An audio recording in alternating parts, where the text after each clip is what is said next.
Hey, this is Robert Schneider from the Apples in Stereo and the Elephant Six Collective.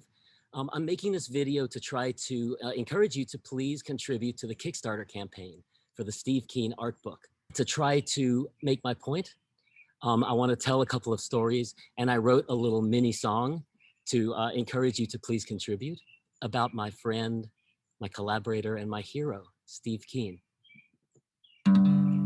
Steve Keene, paint me into your dream, ba ba ba ba ba ba da ba. Paint me into your dream, Steve Keene. But what do your titles mean? Ba ba ba ba ba ba da ba. What do the titles mean? Thank you for blowing my mind with your bright colors. Thank you for doing like 9 of my record covers. Or maybe there are some others. You know that we are art lovers. I first saw Steve's art in probably I guess 1993 or something, when I got the Silver Jews Arizona record. And it had this amazing Western painting, similar to the realistic background desert you see me seated in on the cover. And it wasn't just that this was an amazing original painting that was made for the band, and that it was one of the seminal lo-fi albums of our whole generation. It's that it was painted with it didn't have superimposed fonts or any other kinds of graphic design involved. This was a painting that was made as the album cover, and the artist went ahead and painted on the title and the band name onto the painting itself. That was so cool to see. Kind of cool, sick art from the 70s and stuff, where you'd see these amazing album covers with the band name painted into it. And here was sort of a lo-fi punk rock kind of version of that. That was really moving to me and my friends. That's what we wanted on the cover of our first album. We wanted a hand-painted album cover with the title and the artwork all painted in there. And so when my band, The Apples, decided to get an artist for our first album, Fun Trick Noisemaker, we asked Steve. Now, in our first couple of years of our band, we had done a lot of touring in a minivan that my dad helped us rent. And on our first tour of the East Coast, we had crashed for a few days at Zeke Fiddler's house in Northampton, Massachusetts.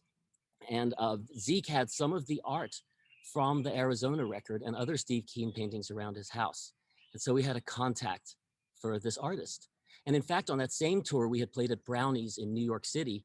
And at our show, there had been a wheelbarrow, this wooden, really crudely built wheelbarrow that was painted in colorful art. And it was filled with wooden paintings, stacked back to back, like a dozen wooden paintings. And it had this wooden box that was also handmade and hand painted.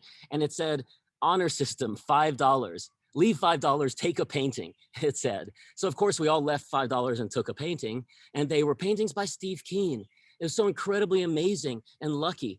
And how cool that this genius artist was depositing his paintings around New York City at clubs so that young kids like us could just pick them up for $5 and have real amazing art in our apartments. It was so beautiful.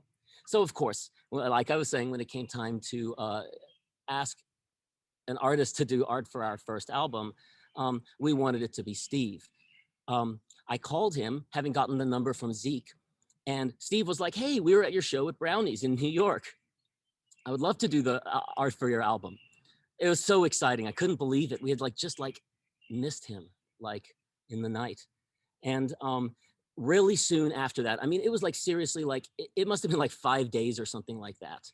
We went to check at our Elephant Six P.O. box. It was a 6-block walk from our apartment. We all, our band and our Elephant Six collective at that time, we lived in a single basement apartment in Denver.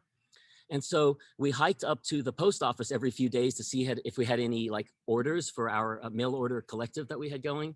And we had a note in the P.O. box that said that there was a package that was too big to fit. And so we took the little slip up to the postal workers, and they brought out not one, but 3 huge packages, huge packages. They were so heavy. And it turns out they were filled with not just 3, but 36 paintings, 3 by 3 paintings on wood and on paper. Most of them were on wood. This was incredibly heavy for us to lug back to our apartment, like 6 blocks, but we did it joyfully. I remember getting back to the apartment, and as we started to open the box, we were like, what is in here? And we pulled out one, and it was the perfect cover for our new album. It was perfect. And then there was another, and we pulled it out, and it was the perfect cover for our new album. And we pulled out cover after cover after cover, and we had them all stacked up in our tiny apartment, 36 of them. And we were suddenly stuck with this huge problem. How could we possibly choose out of 36 of the most amazing pieces of art we had ever seen in our lives? Each one of them said The Apples in Stereo, Fun Trick Noisemaker on it. That was the name of our album. Here's one of them. This is the one that we chose to be the main front cover, in that we all voted as a band, and we took a survey among our friends, and everybody loved this one. I mean, like, this is like, it's so cool. Such a beautiful painting. But again, there were 36 different paintings like this to choose from. All of them were just as good. And so over the course of some time, we whittled it down to like 8 paintings. There were like 8 paintings that we definitely couldn't choose between. And so we decided, Spin Art, our record label, we told them that we would like to please have 8 different covers, and we'd like to have the packaging set up so that the listener could choose their cover. Well, it turns out with LP covers, that's not really possible. I was imagining some origami type thing, like, you know, like 8 different gatefolds or something like that. That's really expensive and undoable. But what we were able to manage is to put a poster inside the LP. The LP had the cover that I just showed you. And in the CD version, and we were able to include on the poster and the fold out in the CD version, like 8 of our favorite covers. And then it was like, okay, so if you like this cover better, or this one, or that one, or this one. This was Hillary's favorite. That was the number 2. It almost made it to be the main cover.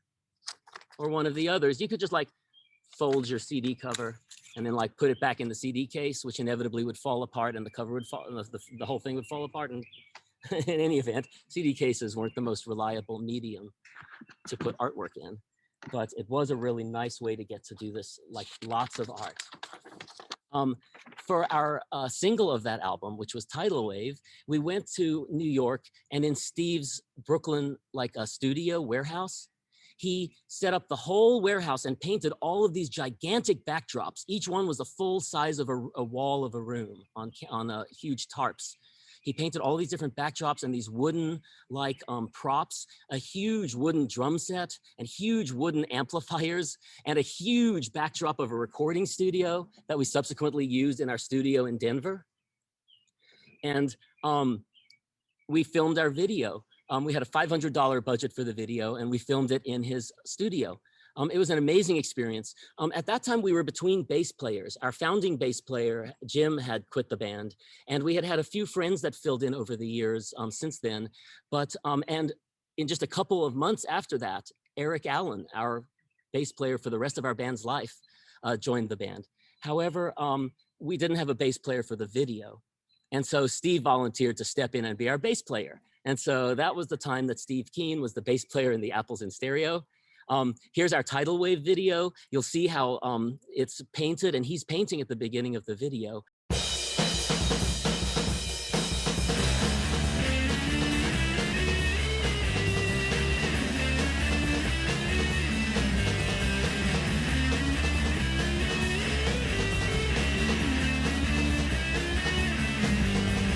Freeze frame right there.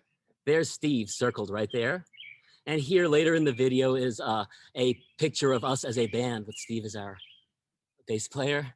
We were so proud to have him be the bass player in our video. He hadn't ever played bass or guitar before, so we had to show him how to hold it. I think he kind of got it right. Like, he didn't drop it. It was so incredibly cool. When we recorded our album Tone Soul Evolution, it was our second album. Most of our albums we recorded ourselves, but that album we recorded at a studio in Hartford, Connecticut, Studio 45. And when we were finished recording the album, we came and we stayed at Steve's studio. And he had these huge gates, like his front of his studio was like an old firehouse or something like that. And so it had these huge gates that would open. You could drive your whole vehicle inside. And we drove our vehicle inside and we drove it up, and waiting for us when we got into his studio from finishing recording and mixing Tone Soul Evolution, he had this gigantic painting. It was enormous. It was over 10 feet long and like 5 feet tall. So we used it for the cover of or for the gatefold of our album. And Steve also did for Tone Soul Evolution, he did a large number, probably dozens of these paper cutout collages. We chose this one that resembled sort of a roughly hewn Mondrian. He's got so much amazing art. I'm so lucky to have so much of this amazing art in my life. Basically, like the next 25 years after that has just been a blur of loud music and amazing Steve Keene art for me. Another anecdote. Star Keane, the architect, did the artwork for our third album, Discovery of a World Inside the Moon, or maybe it's our fourth album. I can't remember now. We had like a mini album. She designed a house that was impossible to build. If you look carefully at the architectural diagrams with this album, this is supposed to be a house where the apples live, and you'll see that they don't make any sense. Look, the stairs don't even they overlap, and there's a tiny little hole that gets you up into the top room. It's very interesting. And Steve was responsible for painting the interiors for it. So he sent us, once again, we got a huge package in the mail filled with these enormous 3x3 paintings and collages. And he did about some dozens of really cool, ambitious collage paintings for the interior art of Discovery of the World Inside the Moon. Now, we were hoping to have a gatefold, but it turned out that all of the paintings were really cool, but they were kind of like really different from one another, except for I found like 2 of them that fit together into a pair. So that would have made a good gatefold. So I called Steve and I was like, Steve, we found 2 of them that fit together. Are there any others that fit together? And he's like, no, I think I did that with that one and there weren't any others. So it was like, okay, cool. So like, as we were pulling the paintings out and starting to organize them and decide on the album art, we noticed that a few other pairs fit together. In fact, it turned out that all of the paintings paired up into 2x2 squares. So Steve had misremembered. So I called him back and I was like, Steve, it turns out that they all pair up into like into gatefolds, basically. Are there any other types of pairings, or did you have them fit together in any other ways? And he was like, no, I guess I forgot about that. Now that you say it, yeah, I remember. I did them 2x2 and then I split them to mail them. So we're like, okay, cool. So now you have to understand, we have dozens of 3x3 paintings covering the entire floor of our house, all the rooms. And as I started to look around and walk through them, I started to notice that actually some of the 2x2 pairs would fit together. And you get these 4 long squares of art. And so I was starting to think, okay, this could be a cool fold out for the CD, like Fun Trick Noisemaker. I called Steve and he was like, oh, okay, yeah, maybe some of them did fit together into larger pieces. So I kept going with it. And as my bandmates and I started to fit them together and fit them together, it turns out that all of the paintings, all of them, fit together into one long continuous piece. In fact, Steve had painted one long painting, fully the length of a house from front to back. It was a collage and painting, and then had cut it up into a large number of 3x3 squares and mailed them to us. Not only had he forgotten that he did all of that, so we had the joyful process of discovering this his artistic process after the fact. It also did make for a super sick fold out for the Discovery of the World Inside the Moon CD. In fact, it was much longer than this. We were able to use 2 more panels from this art for the Look Away EP that we put out right before that album. So these all fit together. Well, I can't do it on the camera, but you get the picture. And there were more of them as well that were much too long for any of our printing media. It was really exciting. The process of discovery, the pulling out the artwork piece after piece after piece and just having your mind blown again and again. Just imagine how joyful that was for us.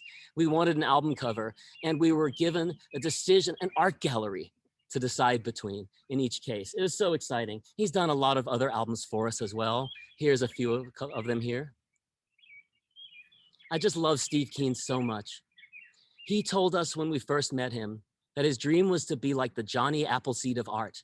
He said he wanted there to be art all over the country and all over the world, in every house, in every apartment, in every shop, in every workshop.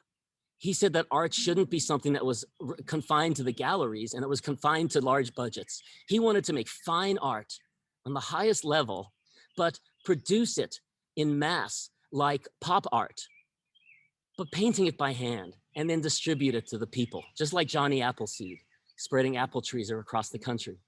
I love that so much. And now, some decades later, you can see that's really the case. Any shop, any home, any thrift shop, any restaurant, any record store you go into, you're likely to find Steve Keene paintings around. They're everywhere. I love him so much. Thank you so much, Steve, for all of the amazing artwork you've done. Everybody, please, if you can afford to, please contribute to this campaign. Seriously, I really want to get the book. And so please, we have to help each other out to make this happen. Steve Keene, you paint me into your dream. Ba ba ba ba ba ba da ba. Paint me into your dream.